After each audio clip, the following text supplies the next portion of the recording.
Bonjour. Bonjour Tanguy Agoy, mesdemoiselles, mesdames et messieurs, bonjour. Le gouvernement de Patrice Guillaume Attanase-Talon s'est montré ferme face aux agents des forces de sécurité impliqués dans une affaire de détournement de fonds publics. Ils sont radiés de la corporation et pour le quotidien Fraternité avec la manchette lutte contre la corruption et l'impunité au Bénin, 27 policiers républicains radiés pour détournement de deniers publics, écrit que la sanction est sans appel. L'approche pédagogique face à un mal qui a traversé les âges, pourtant désigné comme un handicap majeur au relèvement socio-économique des pays africains en général et du Bénin en particulier.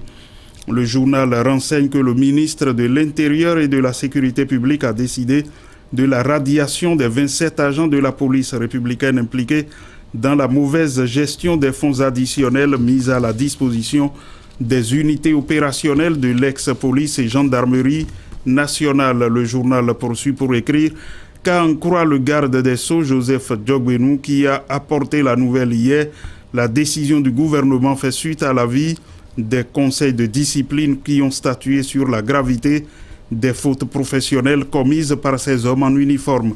La Nation, sous le titre « 27 agents des forces de sécurité radiés », rappelle que dans le cadre du renforcement du dispositif sécuritaire du pays, le gouvernement a mis à la disposition des unités opérationnelles de l'ex-police nationale et de l'ex-gendarmerie nationale des fonds additionnels destinés aux unités territoriales et remis directement aux chefs d'unité avec des consignes fermes et des procédures précises en vue de leur bon usage. Et leur radiation fait écrit toujours au journal La Nation que c'est donc un signal fort que donne le gouvernement en frappant aussi lourdement ces agents publics en charge de la sécurité qui, outre les sanctions administratives, répondront également devant la justice des faits à leur charge. Fraternité ajoute que Talon réclame les noms des autres policiers indélicats. Dans la suite, le même journal Fraternité propose les regards croisés des professionnels des médias quant à la liberté de la presse au Bénin qui, à l'instar de la communauté internationale, célèbre la journée de la liberté de la presse. À ce sujet, plusieurs acteurs du monde des médias au Bénin se sont prononcés au regard de la place réservée aux médias sous la gouvernance de la rupture.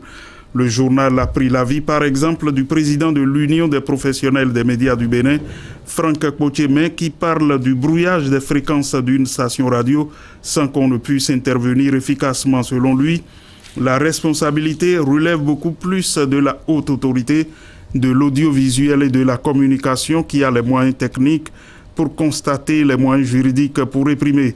Puis un autre journaliste, Alexandre Bessan, qui confie que l'accès à l'information n'est plus trop difficile comme autrefois. Et puis, à l'occasion de cette célébration, le quotidien La Nation renseigne que l'amicale des retraités de la presse écrite du Bénin saisit l'occasion de la journée internationale du 3 mai pour dénoncer l'infantilisation de plus en plus prononcée des médias.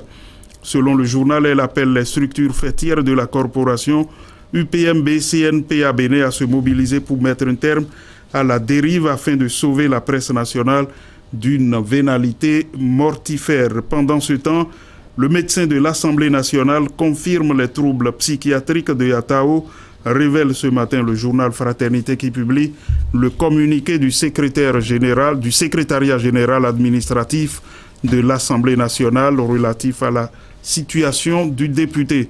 Le journal ajoute qu'il est sous contrôle judiciaire. On va le souhaiter.